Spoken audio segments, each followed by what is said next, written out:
Ain't Slayed Nobody is a produced actual play podcast intended for adults, and may contain material that some people find disturbing. Please see the episode notes for content warnings and listen with care.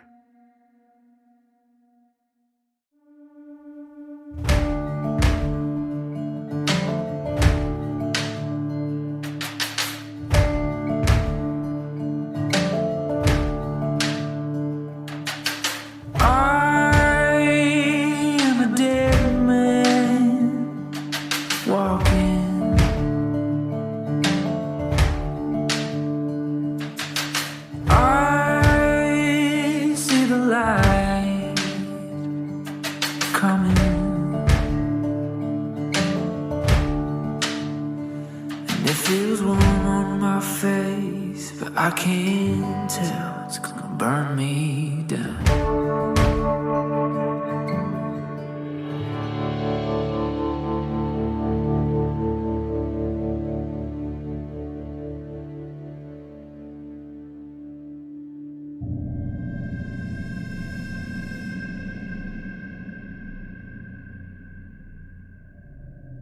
When we last saw Jeremiah, he was in the mines, presumably in Oviedo. And following a series of delusions involving his brother, a glass man, and a peculiar group of men, Jeremiah was struck to the ground by a man who seemed vacant, like a husk of a man. And this drew the attention of several workers down in the mine. There are now 8 of these unusual people moving towards you. But you did track your own footsteps and realized that you entered through the middle tunnel behind you. Yeah. I believe you've decided to run through that tunnel, and straight ahead of you, that darkness is eerily welcoming, but you're hobbled and dazed, so Wes, give me a dexterity roll to see how well Jeremiah is moving. Some concussed. Have we established in the past that I have like a song that Mr. Wriggles can hear if I like sing it real loud? And he could maybe come get me? I don't think you had one, but Mr. Wriggles is out of earshot. All right, I'll give a dex roll. I passed my dex roll. Okay, with a regular success, your move rate stays right where it is, and you have a bit of a head start here, though your chest is tight and your legs feel like rubber. Your limbs are just kind of slashing through the darkness. I'm being pursued through a tunnel. That's where I stand right now? Okay. Now, let me roll, and we'll see how well these workers are keeping up with you. They're kicking ass, aren't they? They're keeping pace. Yeah, all right. Nothing spectacular. So far, you're doing well. You've kept your footing.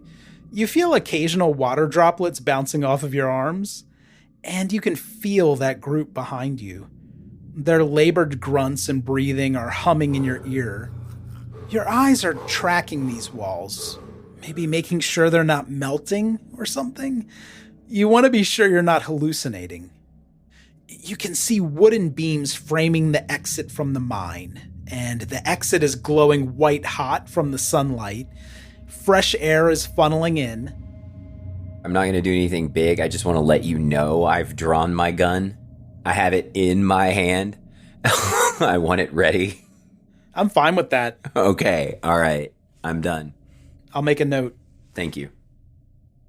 Now, when you exit the tunnel, the sunlight is blinding. Your ears are ringing. You may have been in the mines longer than you realize. It's difficult to even keep your eyes open, but hopefully they'll adjust soon. Jeremiah's disoriented. Yeah, I was insane and then I got knocked the fuck out. Okay. There's no one else around except that group behind you. And, they're gaining on you. Mm-hmm. You seem to have run out onto a plateau above the town. Mm-hmm. You see the church is seated on this plateau just ahead to your left, and straight ahead it looks like what might be the beginning of a stone staircase. And as you're taking this in, a strong wind across your face revives you a bit, and you're able to get your bearings now. How far did I run? Olvido isn't huge, but you certainly ran up and up to get to that mine opening, and that couldn't have been easy. Okay. It probably took Jeremiah 30, 45 minutes to get up here. Okay. So like a half mile at Jeremiah's clip? Yeah, probably so. I'm going to keep running. Okay. I recognize the church, right? Like, I know what that is. Yes. You never visited the church, but you did notice it as the focal point of the town, or at least what overlooks everything. And I know where the hotel is with respect to it, correct? Now, this is a different vantage for you, but as you're crossing the plateau, you can see town below, and you can even pick out the hotel. Okay, so I'm going to run there so I can cut into town and hopefully run into my people at some point, because I don't know where they are. That's going to be my move. If you're choosing to go down the stairs, and you do see them clearly now, this is a steep stone staircase with no railing.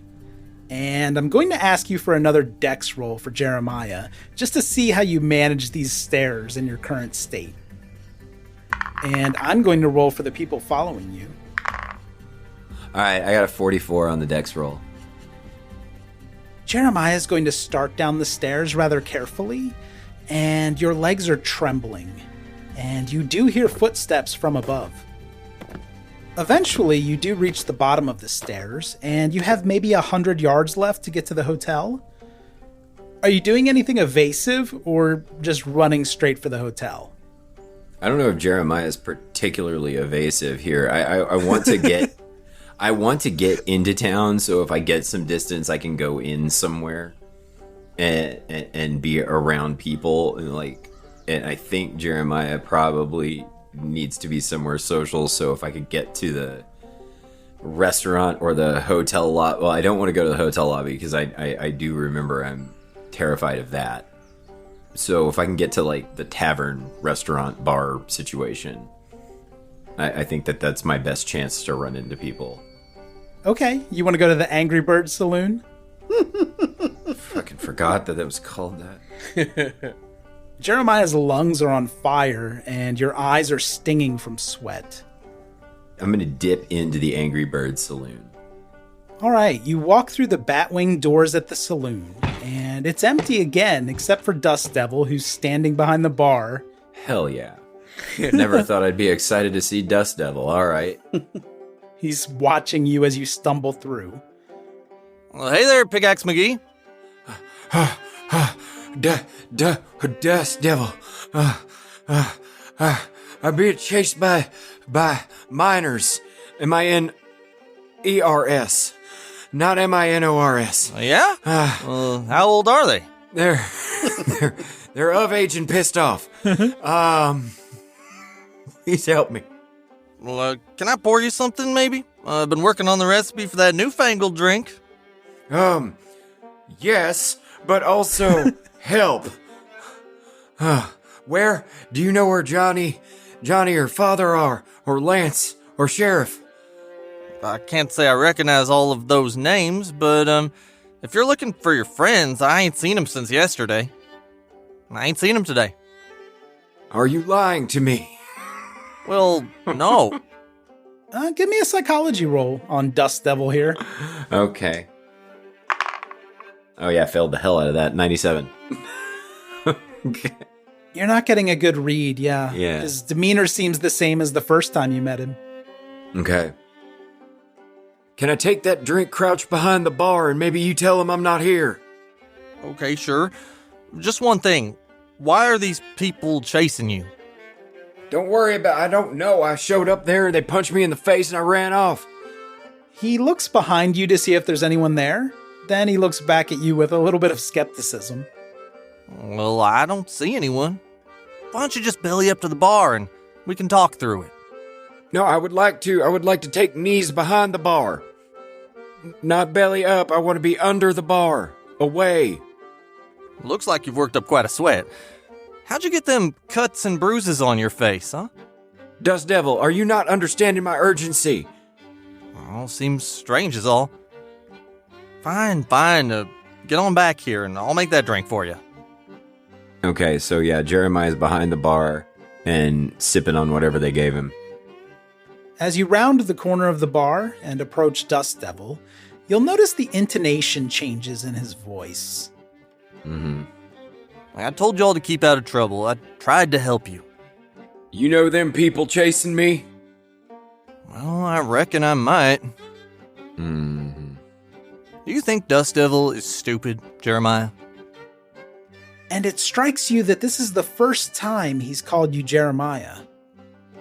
What the hell are you doing poking around the mines? Now, let's see what Johnny and Father Flint are up to over in the mansion. You no.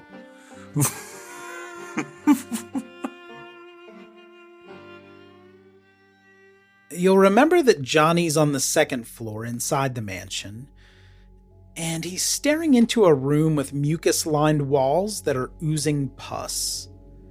There's a rocking cradle with something moving inside, and Nina, the little girl from the hotel, she's trimming the furniture with her mother's intestines. And her mother, Isabel, well, the way she craned her neck was maddening. And her wry smile seems to be widening now. Father, it's not Ellie. It's super not Ellie. Chuck, will you give me a sanity check for Johnny? Yeah, sure, I could do that. That seems right. Oh, I passed that one. That's an 11. That's a good time to pass, because there's a substantial amount of sanity at stake here. One would assume. On the pass, I'll ask for a D4 for Johnny's sanity loss. Oh, that's a 4. Not going well on the sanity for how much I used to have way back in the day. How much was that? I had like 80. I'm at 37. Okay, and Brandon, I'm assuming Father Flint took in some of this, but not all of it from back near the railing? Okay. Well, let's see how much you noticed. Can you pass a luck roll? It is a 46. So that's a no. Father Flint didn't take in the whole scene, he was too far away. But he did catch glimpses of that odd organic wall. And on the failed luck roll, you did see a girl pulling intestines out from a person's open stomach. Although it wasn't clear to you who this was. Give me a D6 roll for Father Flint's sanity loss, Brandon. I got a 2. Okay, that could have been worse. Yeah. You both did take some sanity loss, so what are your involuntary reactions to this? Yeah, I think Johnny held it together just long enough to close the door stealthily before, like, sitting like a lump on the floor and audibly farts. Not loud enough to alert anybody in the next room, but you know. Since you passed your sand check, I'll let it go undetected without a roll. I heard it. Ooh, now Brandon, unfortunately with the 2-point loss, Father Flint has lost 1/5 of his sanity in a single day. You're going to be indefinitely insane. Oh my god. Welcome to hell, motherfucker! Okay, here we go, baby. You'll be entering a bout of madness, and this is going to last until you've calmed your mind. Until I die. Right, yeah, right. Perhaps with a good night's sleep or a nice cup of tea.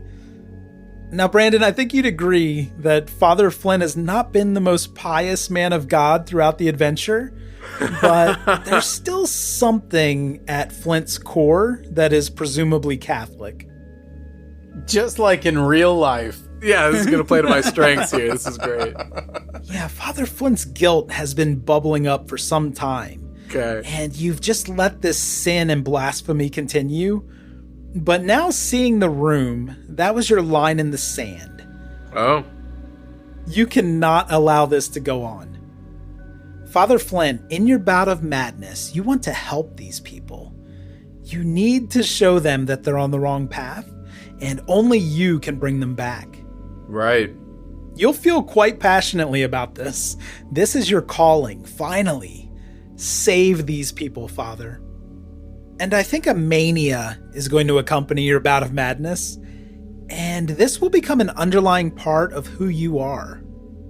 This town, Olvido, it's unclean, and the people here are contaminated. You now have a compulsion, Father, to clean anything associated with this impiety. So should I start with the 2 that are in there currently? That sounds like a fantastic idea. You definitely saw and heard a girl inside there, and it looked like someone else was in trouble. We gotta help her. We gotta help her. I don't think that we do. We gotta help her. We gotta help her. I'm gonna say that we shouldn't still.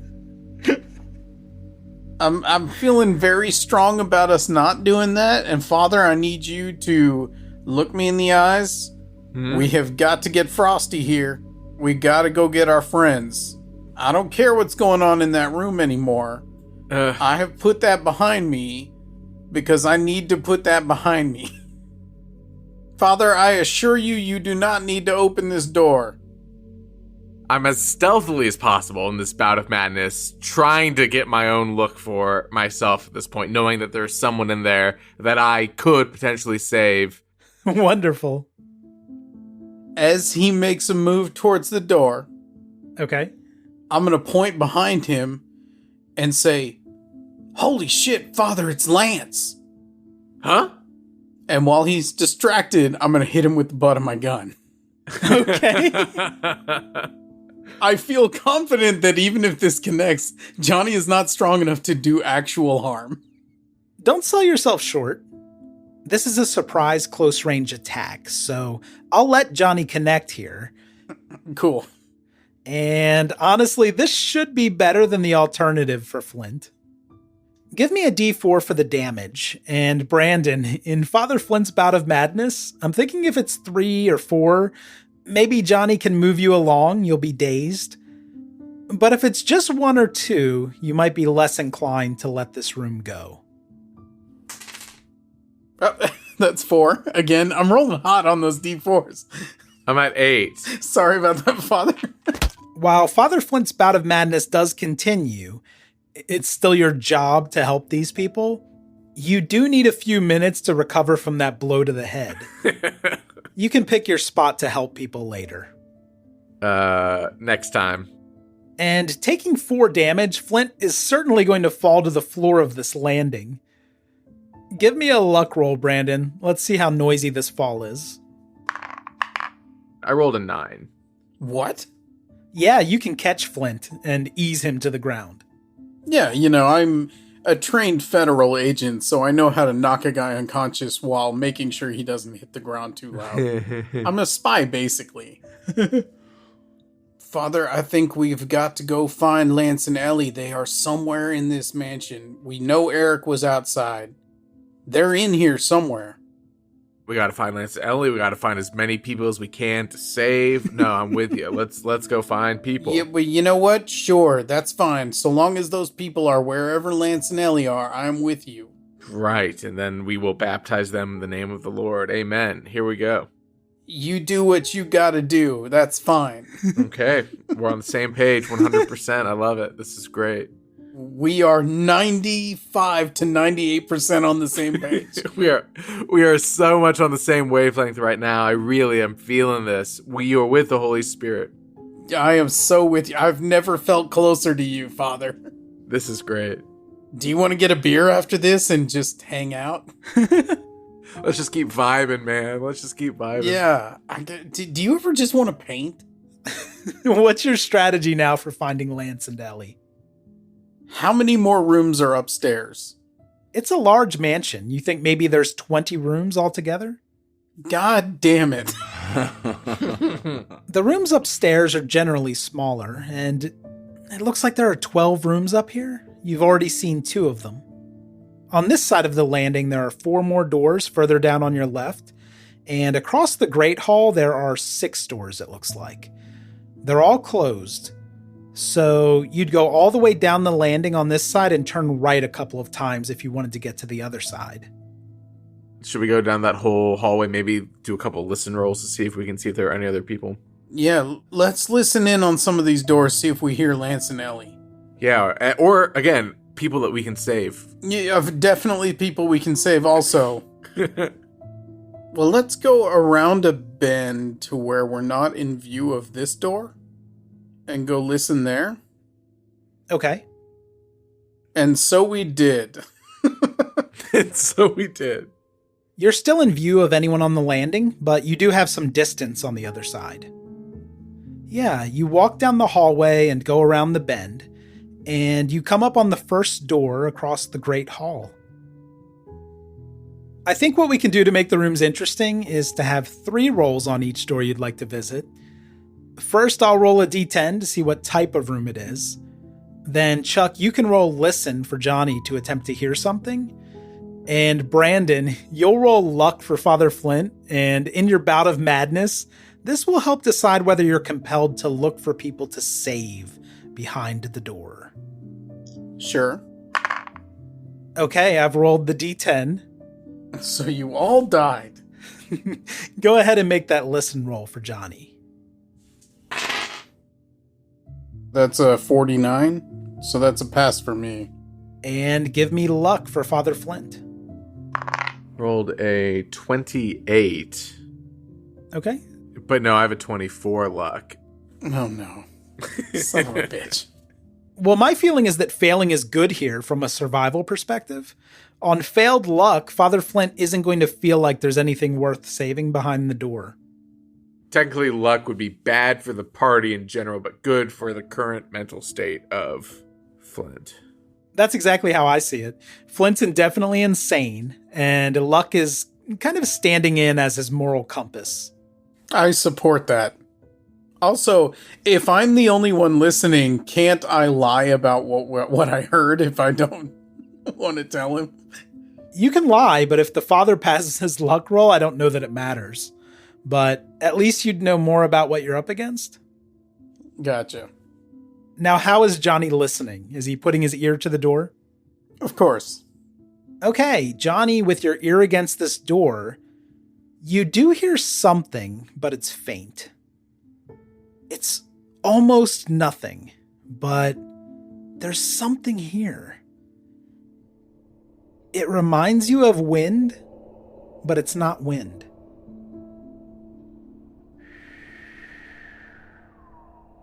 Yeah, it's almost like there's someone just on the other side of the door imitating the whistle of the wind. It's uncanny.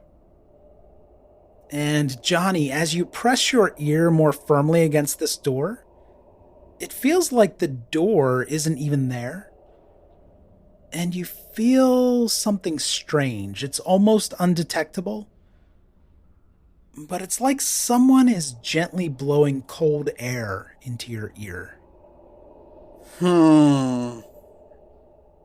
Father, I'm going to be honest with you. I don't have a real good feeling about this one. I have a great feeling about this one. Father. How many times can I hit him with that gun? Until I die.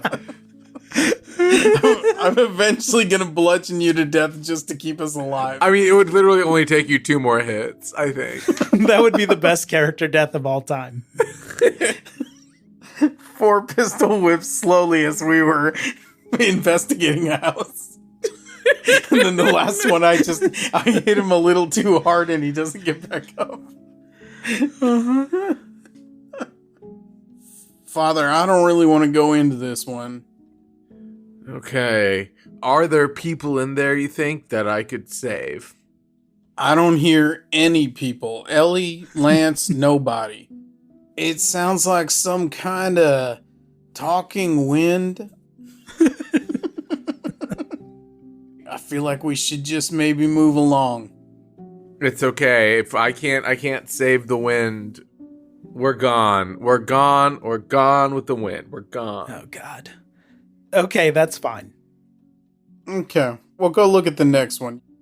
Yeah, I'll roll d10 to see what room this is. Give me a listen roll for Johnny if you'd like to use the same approach here. It's a 40 dead. Hard success. Great, then I just need luck for Father Flint. I got 52, so we are saved. You're good. This is the combination you like. This room is similar to the wind door. God damn it. In that it's quiet, but you don't hear the creepy whispering here. It's silent. Is it silent? You think it's silent. Son of a bitch.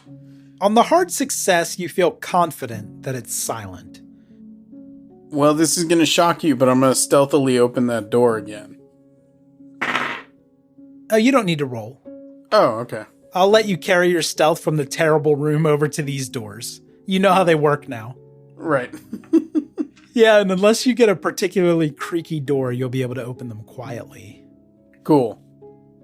Father, you turn the doorknob and then you push. Oh, okay. I know, it fucked me up at first too, but I figured it out. Okay, thank you. You open the door and begin to take in the room, Johnny, starting on your left. You see a row of pedestals supporting glass cases, and those contain various objects. Maybe they're artifacts? Yeah, this looks to be some sort of collection, like a room extracted from a museum. Okay, I'm gonna gesture silently for Father Flint to come in the room with me. Okay, sure. As you step into the room, there are 2 large potted plants on each side of the door, and the drooping leaves brush against your clothing as you step through the doorway. The pedestals you noticed are on both your left and your right, you realize. And inside the cases, you see mostly things like primitive tools and pottery. All right, we're just gonna stay in here and ride this thing out. I'm down, man. Yeah, it's an interesting exhibition. There are some other things in the collection too. You see carved wooden figurines, there are jades and silks, ivories, and even small bronze statuettes. There's one case that contains just an armature. It looks like an artifact has been removed, possibly a figure or a piece of jewelry. Nothing in here is labeled. Now, these displays I'm describing, you notice them, but the focal point of the room is a massive mural that covers the entire back wall of the room. Is it Vigo? It's not Vigo. It doesn't look Carpathian to you. In fact, you're not sure what this is exactly. From this distance, the art looks chaotic. The blackness of the background, which makes up most of the mural, it's reminiscent of the void you've both seen in your dreams. It's like millions of tiny black brushstrokes converging. And those converge upon 2 shapes. Are they moving even though they're not moving? You know, now that you mention it, the painting is static, but if you gaze long enough, it does seem to be swirling a bit, doesn't it? Mm-hmm. The brushstrokes are almost like winding tentacles, you notice now. Finally! And there's some trick of depth happening. If you tried to touch the paint, you feel like your hand would move right through where the wall should be. Now those 2 shapes, maybe they're figures, they seem to be entangled in the black brushstrokes. On the left, there's a large human form. Well, maybe it's not human, it's some kind of creature. And it's painted in a deep red that you'd swear was real blood rather than paint. It's a bit too abstracted to tell exactly what it's supposed to be. And this shape is mirrored on the other side by a similar yellow figure. And this seems chaotic too, just wild brushstrokes. Both of you give me a spot hidden because this mural seems to get more confusing the longer you look into it. I got an 81, which is dead on my spot hidden. I got an 83, which is the opposite of, yeah, thank you. I don't know how I picked my skills. What did I don't know. I have 40 library use, and that's my highest. Mm-hmm. Is there a library in here? Anyway. Keep trying all the doors. That's in room number 5. We'll never get to it. And Johnny, you listen in this door and you hear books. Johnny, you succeeded on the spot hidden. Can you describe how you're looking at the mural?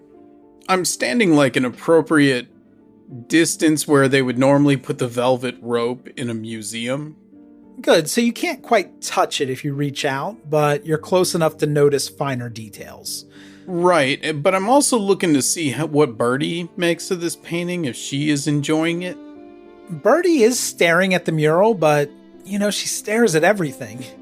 I think maybe I was a little too hasty on that Montessori. She's not doing anything remarkable, but on your success, Johnny, you do feel like her gaze seems to be fixed on the center, where those two shapes converge. Here the figures are twisting. They coalesce into a small black-orange swirl. It's a bit hard to describe, but the red and yellow are blending to form the orange. But at the same time, there's almost no orange left here. It's mostly black. Here the brushstrokes are organized like orderly fractals. And the fractals are dissolving into a black star. Now, from afar, you didn't notice any of this, Johnny. You're several layers into this painting now. It's absorbing your attention. And you'll notice now that along the base of the mural, it looks like a skyline. Yeah, there are cities and buildings and pyramids and statues, and it all appears to be crumbling. And if the skyline is to scale with the figures in the painting, those are planetary in size. They're massive. Even the smaller central figure. I'm going to point to that one and I'm going to say, Birdie, do you know that one? She doesn't have a reaction to this really, but Johnny, it does seem like she's looking at that figure. And, often it feels like she's not looking at anything. So this is different. Hey, Father, you're, you know a lot about religions and stuff. What do you make of this? A lot. What do you make of this painting? I can tell you one thing. It's not anything Christian. Okay, cool. Thanks for that hot tip.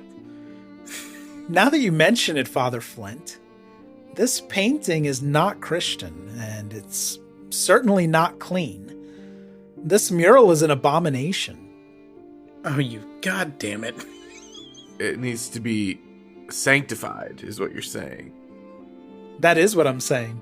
With holy fire. Oh, goddamn it. We're going to burn a building down. Every fucking episode. Father, can we not commit arson for one episode? I'm like frantically looking around the room trying to find anything that can be used as flint, so to speak. Damn it.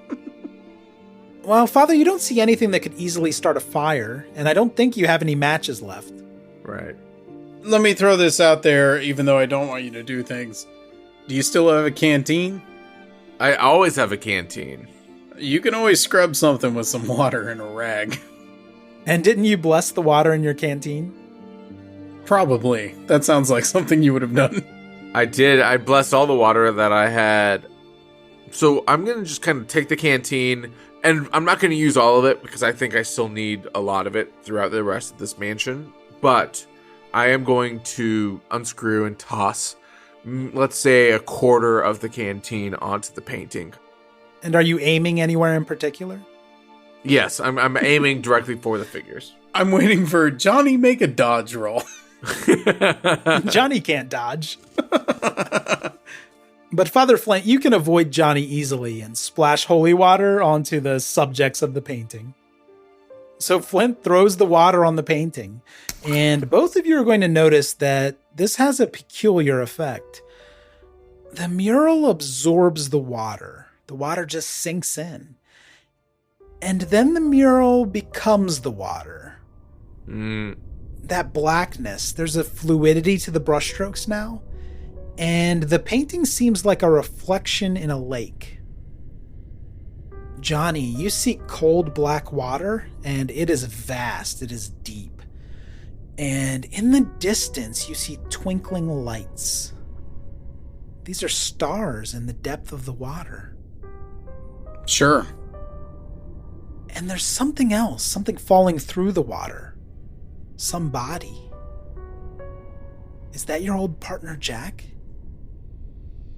Those black brushstrokes, they're reaching out to you from the mural, Johnny. Give me a sanity check. No problem. That is a hard success.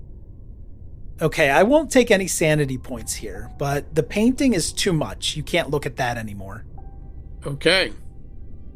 And when you break your gaze from the mural, you'll notice that the two potted plants near the door, they seem to be moving. The leaves are moving.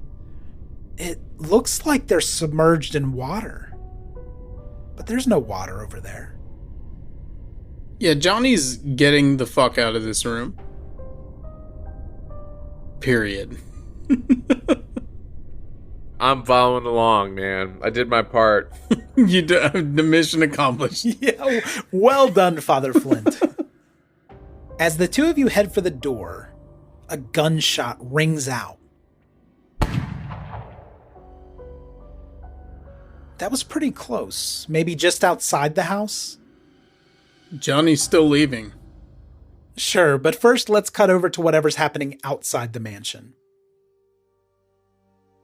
Ellie, you're kneeling beside Lance's lifeless body, and blood is pooling around your legs and beginning to soak through your trousers. A final wisp of black mist escapes his lips like a candle that's been snuffed out. Yeah, and I'm sobbing on his chest, but then I'm angry. Okay, what are you doing with that anger? Can I shoot a gun yet, or am I still possessed? Let's find out. Give me a power roll for Ellie. 91. Oh no, that's not good. Are you drawing your own gun or using the one lying next to Lance's dead body? Drawing my own. You draw up your gun and point it at Colin. It's very frustrating, Ellie. Your arm stiffens and your fingers lock as you feel the subtle bite of something moving over your muscles. You just can't pull the trigger. Well, that was sad. I didn't want to have to do that, Ellie. He did challenge me. You're a monster, Colin. Look at this. You've had to do all of this just to what? Teach the world some sort of lesson about who you are? You had to hurt and kill innocent people just because they didn't want to listen to you. That's not power, Colin, that's fear. Fear of people figuring you out. Fear that we'd all see what you see when you look in the mirror every day. A spineless, jealous, purposeless excuse of a man who only thrives when others fail. You're not powerful, Colin. You're just a damn coward with enough money to hide it. Well, that was a lovely speech. Thank you, Ellie. And on that, you notice that Brock's face, it's wrong. His skin is pale and weathered. It's hanging from his skull like his face is hardly attached. His eyes are lifeless, they're colorless, and his teeth are broken. He's barely recognizable. Give me a sanity check for Ellie. This is for Lance and for Colin's appearance. 21. I passed. Okay, I won't take any points for this one. Grace, it seems Ms. Bishop thinks I'm a monster.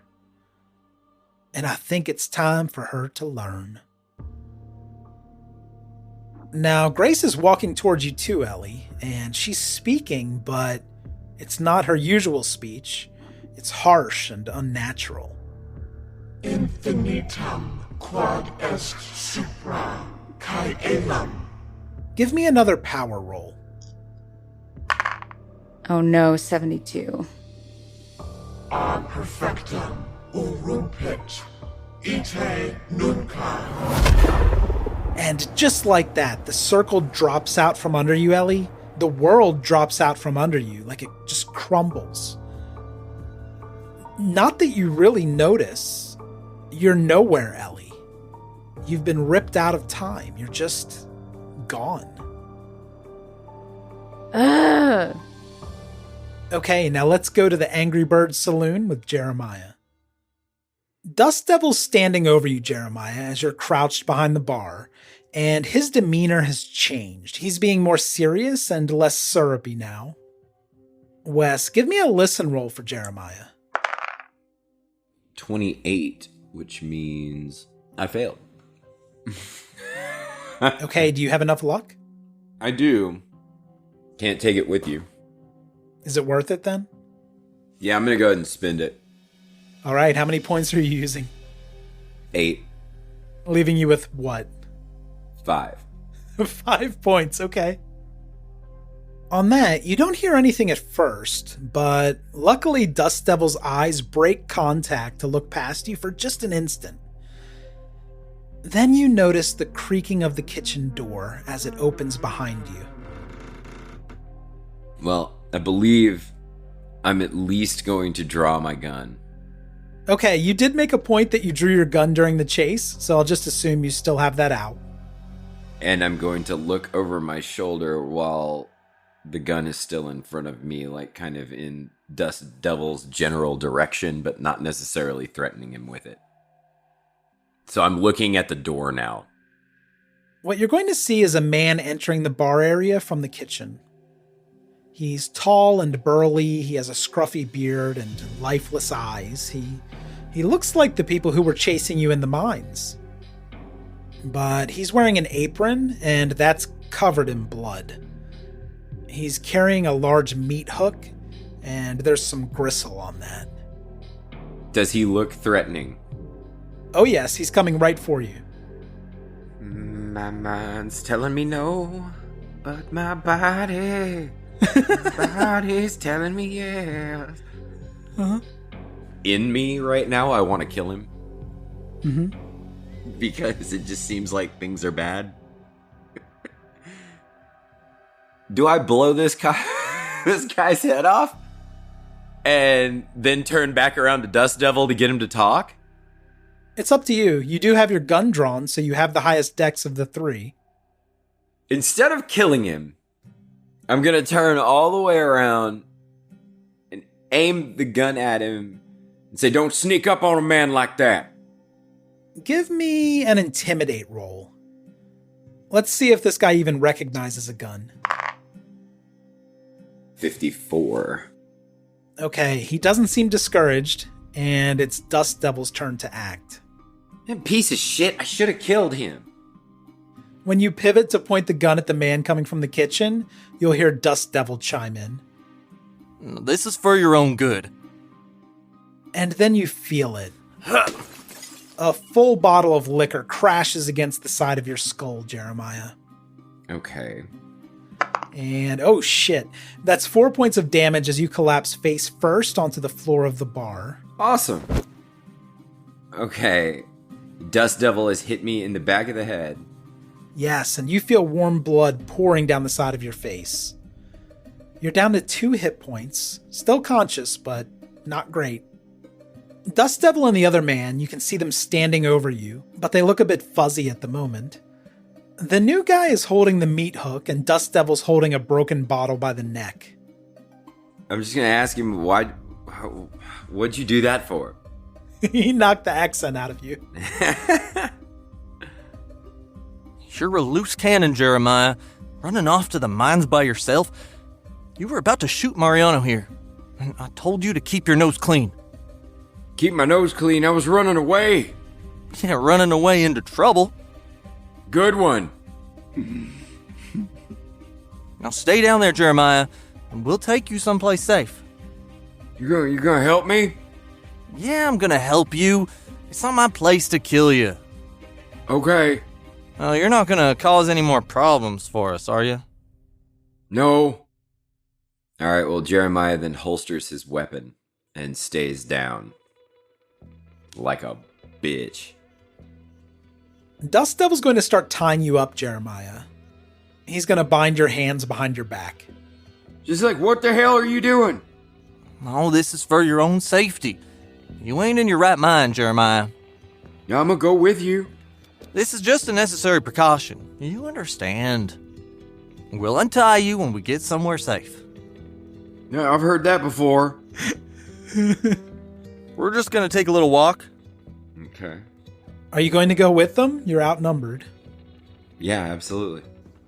Okay, they're going to lead you out of the bar, although Dust Devil's doing most of the work. The other guy seems kind of aimless to you. Now, Dust Devil's taken your weapons and your pickaxe off of you, and the other guy's holding on to those.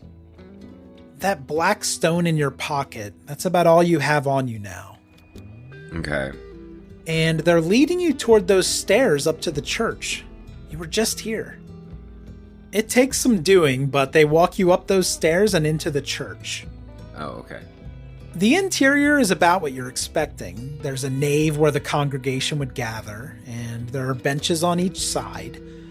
You're standing under a vaulted ceiling, and you're moving toward the crossing in front of the altar. You notice there isn't really any Christian symbology inside the church. Now they turn you to the right and open a wooden door to a separate chamber. At first you might think this is some kind of office or storage area, and then you see a steep staircase descending into darkness. There's a weak flicker of lantern light coming from the basement area. Maybe it's just a candle. Now Dust Devil by himself is going to walk you down the stairs. This is just me and Dust Devil going into the dark candlelit room in the church behind the wooden door? So I'm clear? That's correct. Is there just like a single couch in there? And the other guy's standing at the top of the stairs. Yeah, this doesn't sound good. Okay. You reach the bottom of the stairs, and you're standing on an earthen floor. You can hear Dust Devil fishing for keys in his pocket, and then he unlocks the door to a cage. At least that's what it sounds like. You can barely see the iron bars in this darkness. They're catching the faintest glint. And Dust Devil lightly shoves you into the cage before closing the door. Oh, super. I'll check on you in a few hours. Try and get some rest. There's a bucket in the corner. And try to keep to yourself, all right? And we'll figure this out after I talk to Father Brock. Alright. Are my hands untied? Oh yes, once you're locked inside, he'll reach through and untie your hands. And as Dust Devil turns to go up the stairs, you see someone emerging from the shadows in the corner of the cell. The light is barely reaching the floor in here, but you hear shuffling feet. Hello? Friend? Hey. What's up? How did you get here? It just happened in town. Now, Jeremiah, this man looks gaunt, and he's wearing tattered clothing.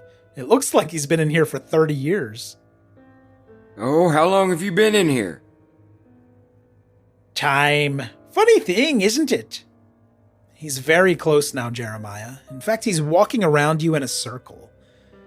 He's smelling your clothing. You want to settle down there, Sparky? My name! How do you know it? We recognize one of Cup's 3 voices. And with that, let's see how Johnny and Father Flynn are getting along inside the mansion. You'll remember that the painting on the wall began to liquefy after Father Flint threw holy water onto the main figures, and the leaves on those plants surrounding the door, they began to flow as though they were submerged in water. In addition to all of that, a liquid seems to be bubbling up from the floor in front of you. But it's not water. It's not even dark water. It's more like sludge, black sludge. It's viscous and it's bubbling, and there's black mist over the surface. You almost get the impression that the sludge is a concentrated mist. And the liquid seems volatile. It's swirling and it's expanding in front of you. Is there a window in this room? No windows. You might try your luck going through the painting. No, we're going out the door. Still. How do you want to do that? The liquid is covering, 2/3 of the floor in front of you, and it's inching closer to your boots. Are you trying to jump over it? There are just a few patches of open flooring, but those are closing in fast. Yes, very much so. He is trying to like the floor is lava, dance around to the places where there appears to be the least of this mist liquid? Well, the most difficult part's going to be the jump. You have to make it about 7 feet across to get to the first patch. Give me a jump roll. Okay, I got 50 on that. Oh, that's not bad.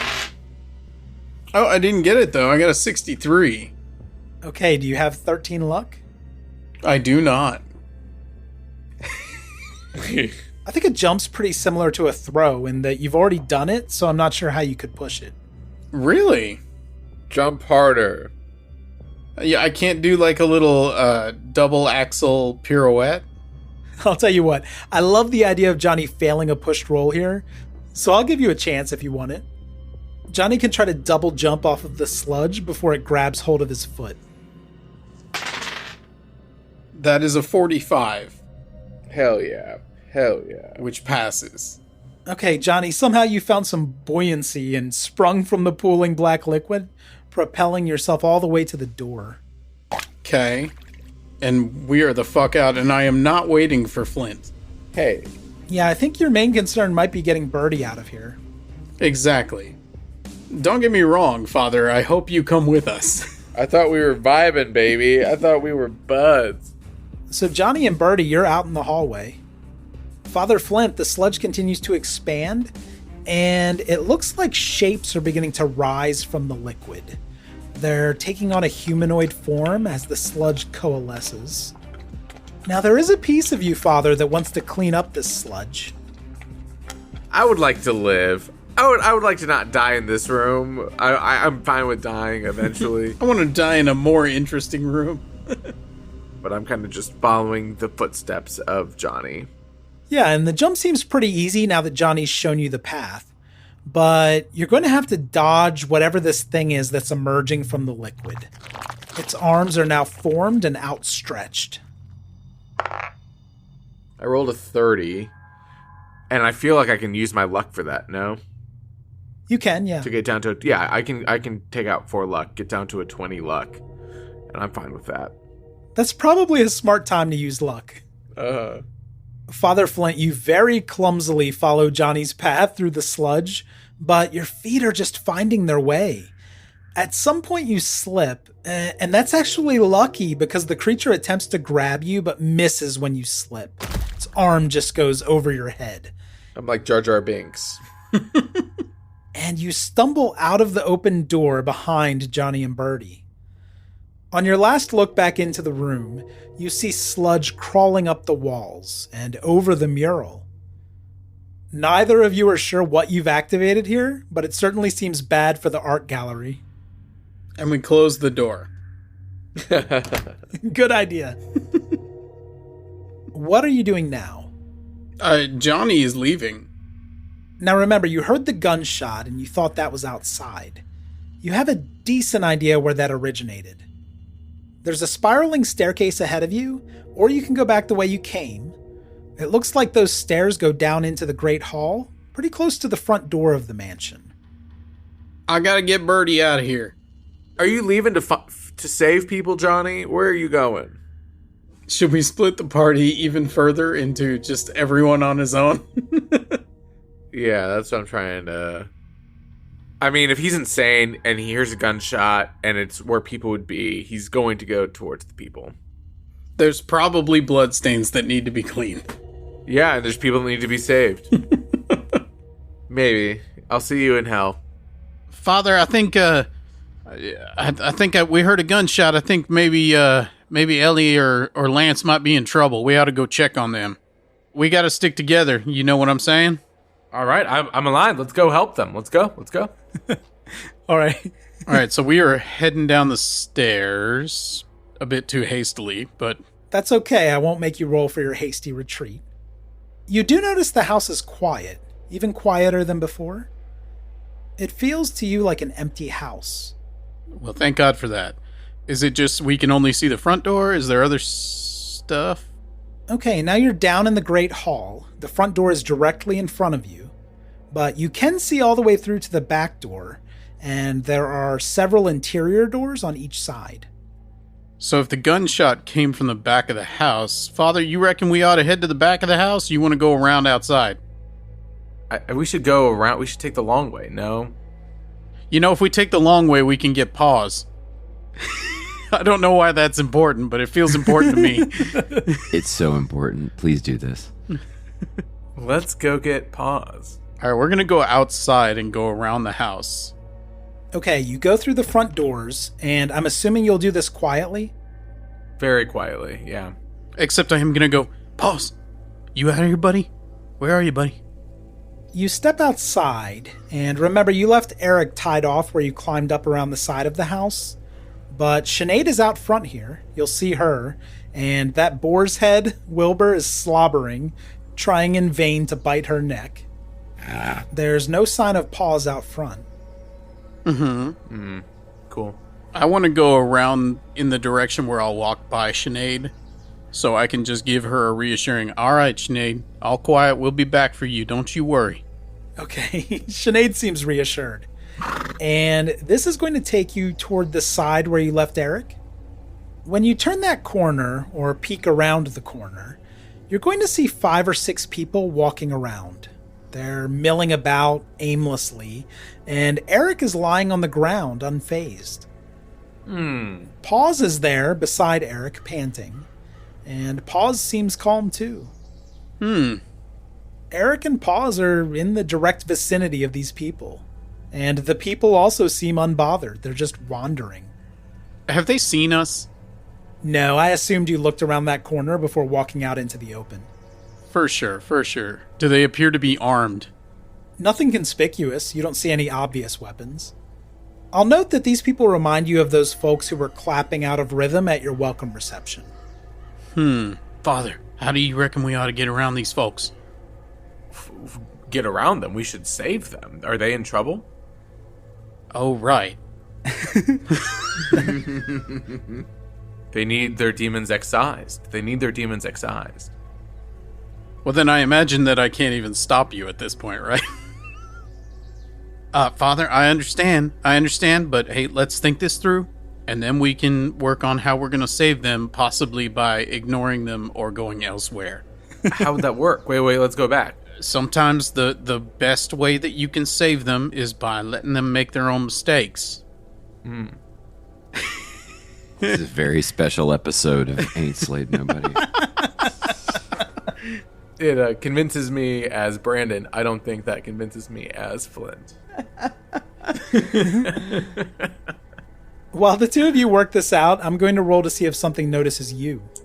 Oh, good. It appears not, but what you two will see riding in at an angle off the side of the house is a man on a horse. And the horse is charging toward the back of the house.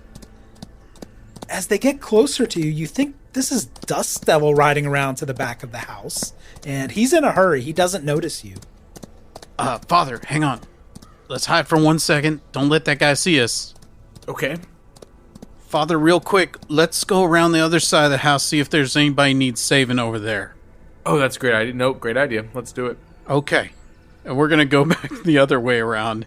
Okay, sure. Leave no stone unturned. You can look around this corner on the other side of the house, and you don't see any people here, not at the moment.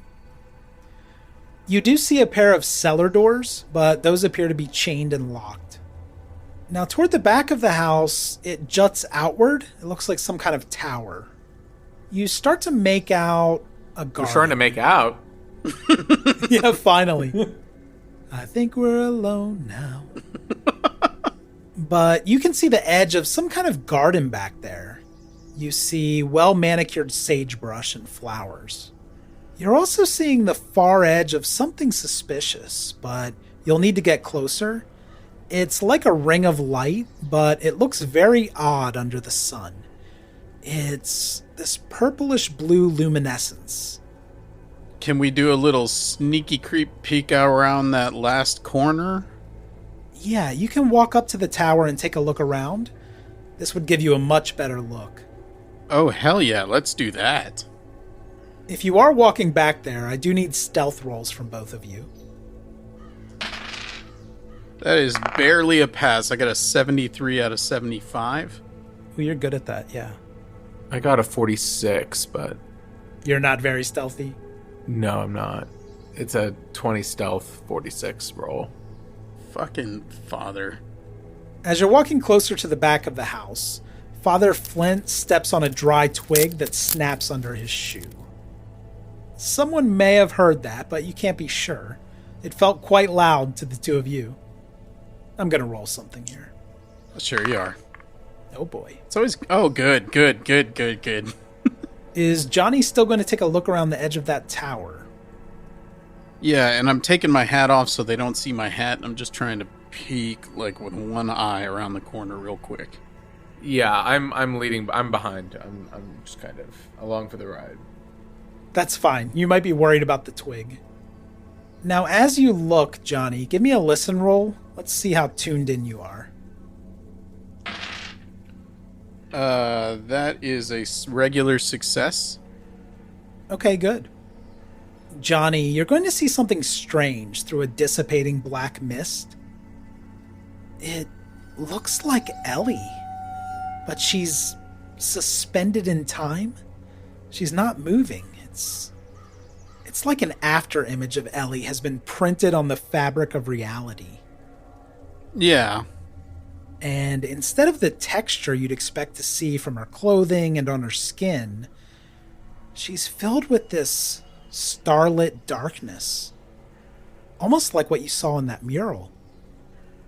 She reminds you of a negative photograph, Johnny.